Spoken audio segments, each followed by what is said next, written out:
Hello guys, I hope इस chapter के previous lecture देखने के बाद आप एकदम मस्त झकास इन बिंदास होंगे। और मैं उम्मीद करता हूँ कि आप सबने इस चैप्टर के प्रीवियस लेक्चर देख लिए होंगे। अगर नहीं देखे तो ज़रूर देखें, बहुत ज़्यादा इंटरेस्टिंग है, मज़ा आने वाला है। उसी इंटरेस्ट के साथ, मज़े के साथ आज हम स्टार्ट करेंगे अपना नेक्स्ट लेक्चर। और हमारा फर्स्ट टॉपिक होगा इम्प्लांटेशन। फर्स्ट टॉपिक है इम्प्लांटेशन। चलो स्टार्ट करते हैं।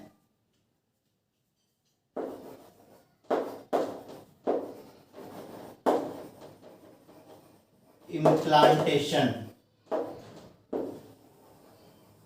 इम्प्लांटेशन में फर्स्ट पॉइंट आता है after fertilisation. After fertilisation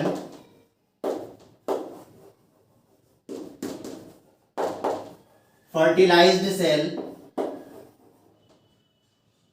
undergo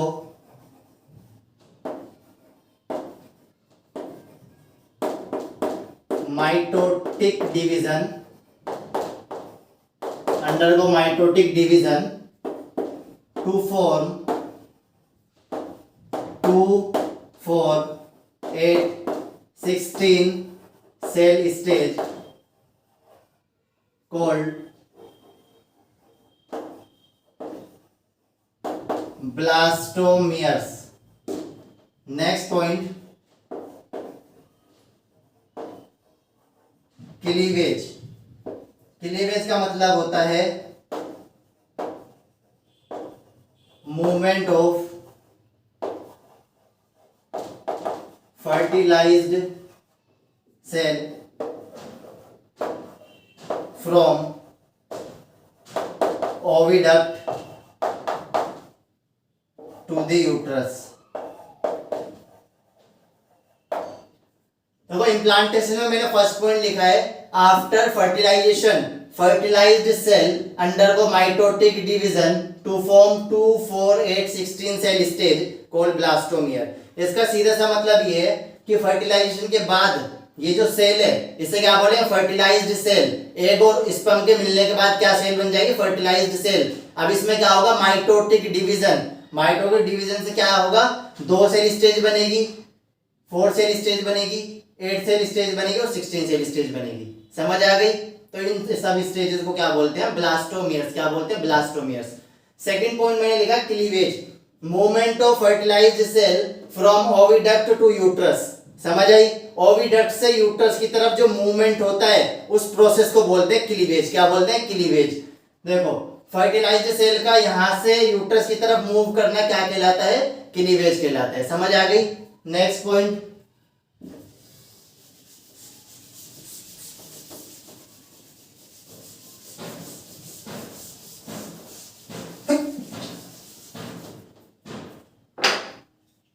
next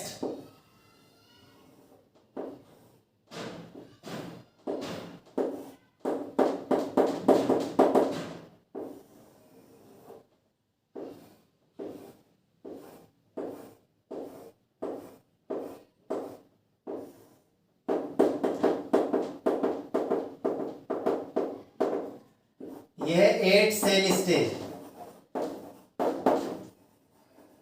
और ये है 16 सेल स्टेज। 8 सेल स्टेज और 16 सेल स्टेज, इसे हम क्या बोलते हैं, मोरूला। क्या बोलते हैं, मोरूला। समझ आ गई? 8 और 16 सेल स्टेज के ब्लास्टोमियर्स को, 16 सेल स्टेज के ब्लास्टोमियर को क्या बोलते हैं, मोरूला बोलते हैं। समझ आ गई? अलग से नाम दिया गया। 8 सेल और 16 सेल स्टेज के ब्लास्टोमियर को क्या बोलते हैं, मोरूला बोलते हैं। समझ आ गई? अब मोरूला कन्वर्ट हो जाएगा, मोरूला कन्वर्टेड इनटू किसमें कन्वर्ट होगा, ब्लास्टोसिस्ट में। किसमें कन्वर्ट होगा, ब्लास्टोसिस्ट। किसमें कन्वर्ट होगा, ब्लास्टोसिस्ट। ब्लास्टोसिस्ट कैसा दिखता है, ब्लास्टोसिस्ट कुछ इस तरह का दिखेगा।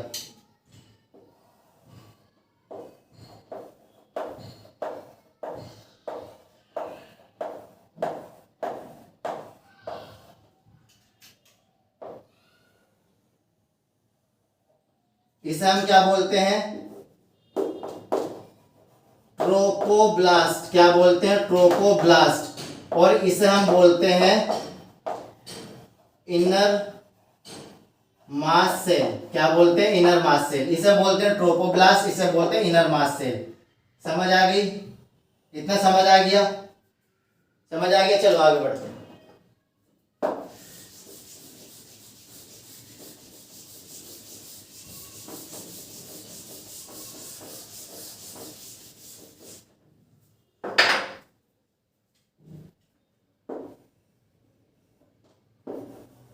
अब blastocyst embedded into the endometrium of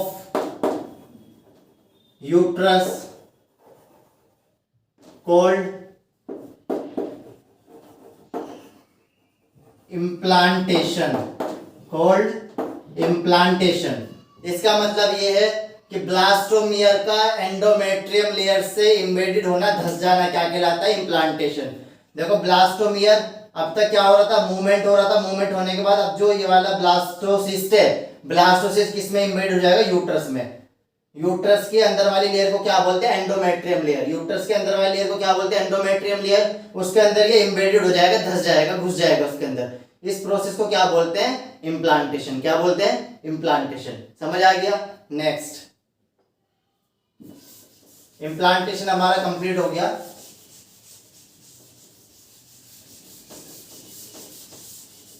इसके बाद आता है हमारा next topic,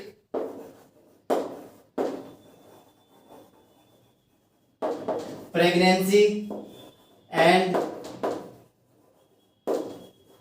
embryonic development.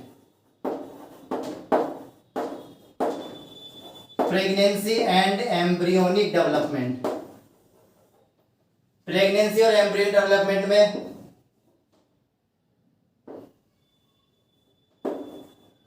First point, after implantation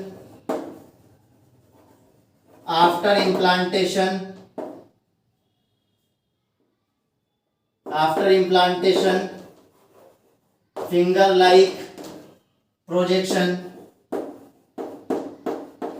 After implantation, finger like projection arise from trophoblast of blastocyst. Trophoblast of blastocyst. इस लाइन का मतलब ये है, मैंने बनाया था ना ब्लास्टोसिस्ट। ब्लास्टोसिस्ट में मैंने ये बनाई थी इनर मास सेल, याद आ रहा है? अभी बनाए थे इससे पहले, ये मैंने बनाई थी इनर मास सेल। ये क्या है, इनर मास सेल। और ये क्या है,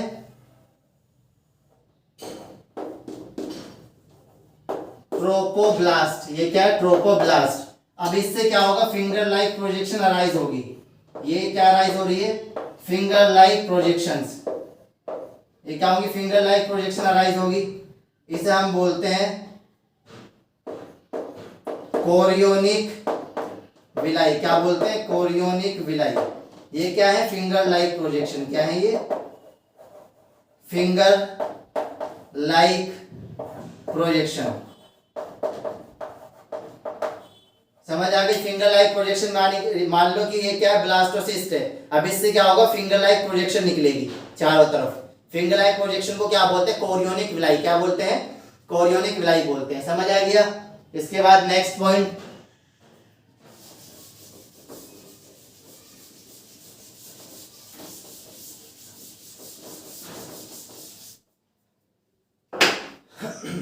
next chorionic villi plus uterine tissue. Chorionic villi और यूट्राइन टिश्यू को मिला के क्या बोलते हैं हम, प्लेसेंटा। क्या बोलते हैं, प्लेसेंटा। कोरियोनिक विलाई और यूट्राइन टिश्यू को मिला के क्या बोलते हैं, प्लेसेंटा बोलते हैं। देखो यहाँ पे ये मैंने दिखाई, कोरियोनिक विलाई निकली हुई है, प्लेसेंटल विलाई भी बोलते हैं इसे। कोरियोनिक विलाई निकली हुई है और ये क्या है, यूट्रस के टिश्यू है। ये सारा का सारा क्या है, यूट्रस का टिश्यू है। ये भी यूट्रस का टिश्यू है। अब यूट्रस के टिश्यू के अंदर घुस जाएगी विलाई, तो villi plus uterine tissue, uterus का टिश्यू प्लस कोरियोनिक विलाई, दोनों को मिला के क्या बोलते हैं? प्लेसेंटा। समझ आ गई? दोनों को मिला के क्या बोलेंगे? प्लेसेंटा। अब placenta, placenta connected to embryo, placenta connected to embryo by किसके द्वारा? Umbilical cord, umbilical cord, umbilical cord के द्वारा जुड़ा होता है। देखो अब मैं बना देता हूं बड़ा करके स्ट्रक्चर।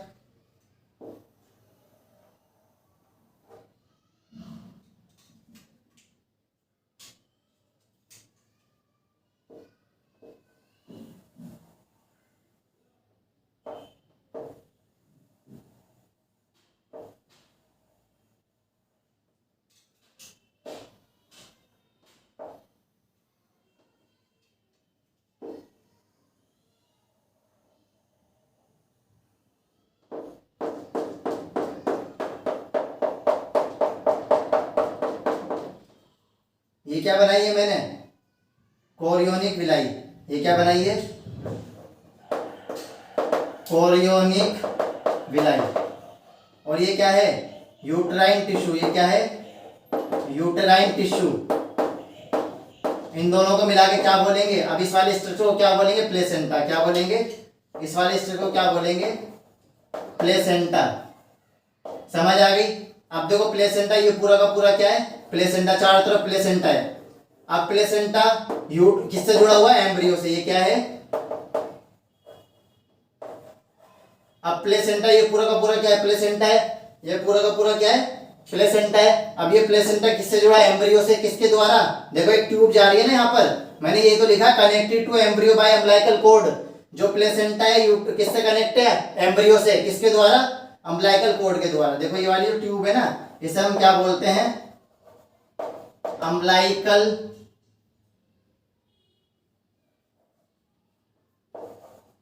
अम्बिलाइकल कोड। क्या बोलते हैं? अम्बिलाइकल कोड। समझ आ गई? चलो नेक्स्ट।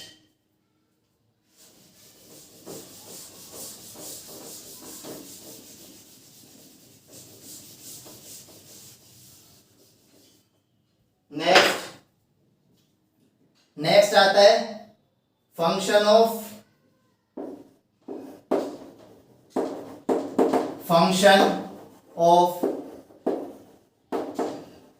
प्लेसेंटा। प्लेसेंटा का फंक्शन क्या होता है?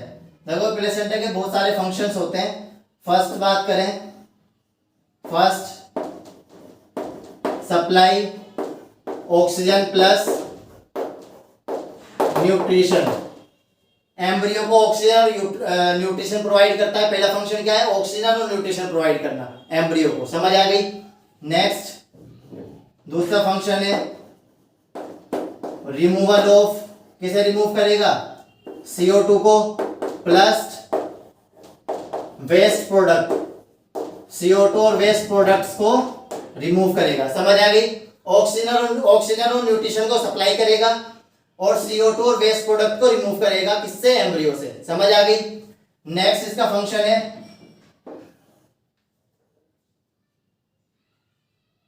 Act as endocrine tissue.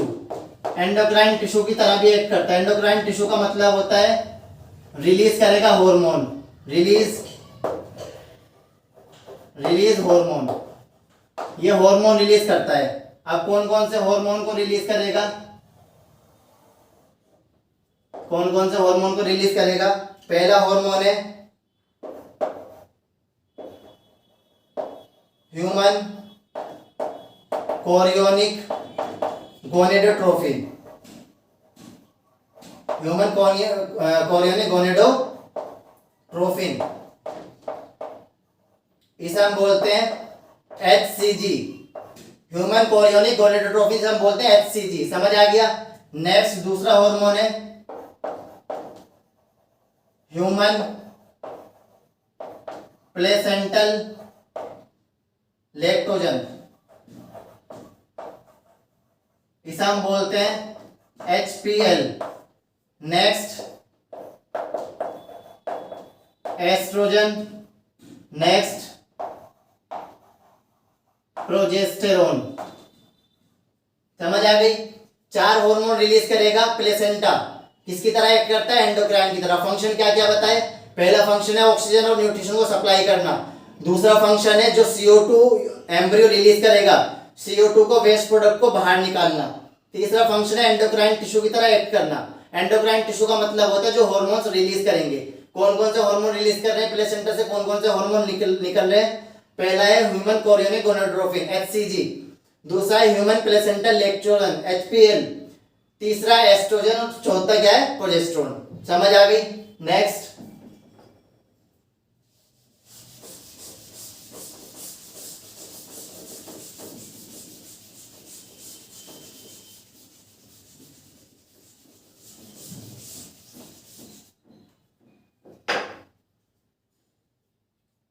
Next point आता है HCG HPL रिलैक्सिन। जो HCG HPL है कहां से निकल रहे हैं? प्लेसेंटा से। और रिलैक्सिन कहां से निकल रहा है? ओवरी से। ये सारे के सारे रिलीज ड्यूरिंग प्रेगनेंसी। समझ आ गई? ये प्रेगनेंसी के दौरान निकलते हैं सारे के सारे। HCG HPL प्लेसेंटा से निकलेगा और ओवरी से निकलेगा रिलैक्सिन। ये सारे के सारे किस टाइम निकलते हैं? प्रेगनेंसी के दौरान। समझ आ गई? नेक्स्ट पॉइंट, नेक्स्ट आता है level of hormone increase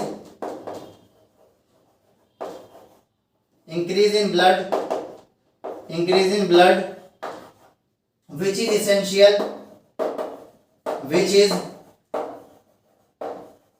essential for fetal growth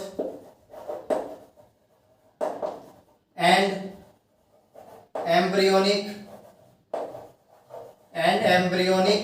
development।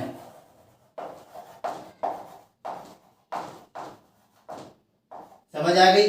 मैंने क्या लिखा? नेक्स्ट पॉइंट, जो लेवल ऑफ हार्मोन्स है सारे के सारे हार्मोन्स ब्लड के अंदर रिलीज हो जाएंगे।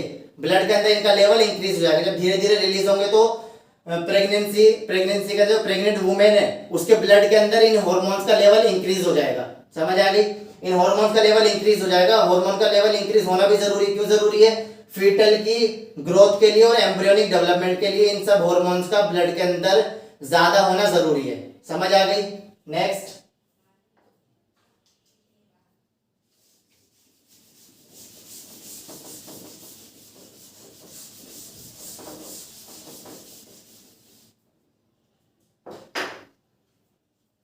अब क्या आता है?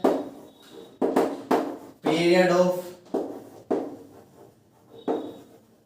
प्रेगनेंसी का पीरियड कितना होता है? सबको पता है 9 मंथ। समझ आ गई? 9 मंथ के बाद क्या होगा? प्रेगनेंसी कंप्लीट हो जाती है। समझ आ गई? 9 मंथ का पीरियड होता है प्रेगनेंसी का। नेक्स्ट टॉपिक आता है अपना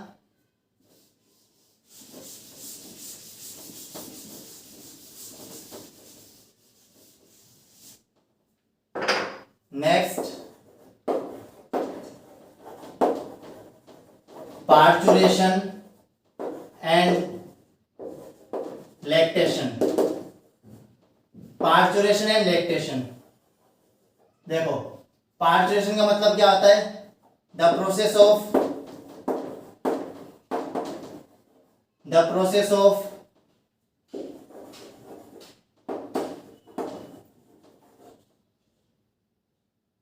प्रोसेस ऑफ डिलीवरी और giving birth to young one.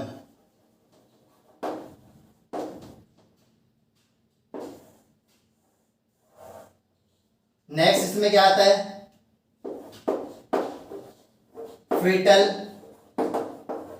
Ejection reflex. देखो, फीटल इजेक्शन रिफ्लेक्स क्या होता है? फीटल इजेक्शन रिफ्लेक्स का मतलब होता है signals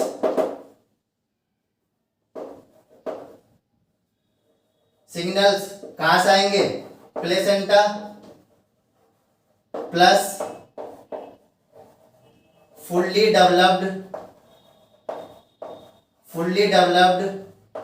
foetus. Fully developed foetus और प्लेसेंटा से जो सिग्नल्स आते हैं बेबी की डिलीवरी के लिए उसे क्या बोलते हैं, फीटल इजेक्शन रिफ्लेक्स।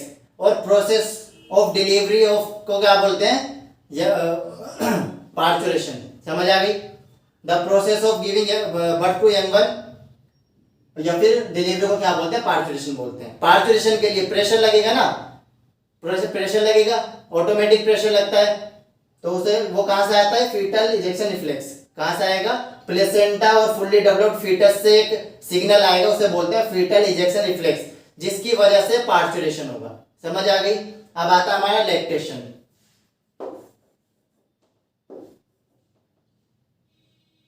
इसका मतलब होता है the process of milk producing from mammary gland after parturition. इसमें एक और नेक्स्ट पॉइंट आता है कोलेस्ट्रम। कोलेस्ट्रम का मतलब होता है येलो फ्लूइड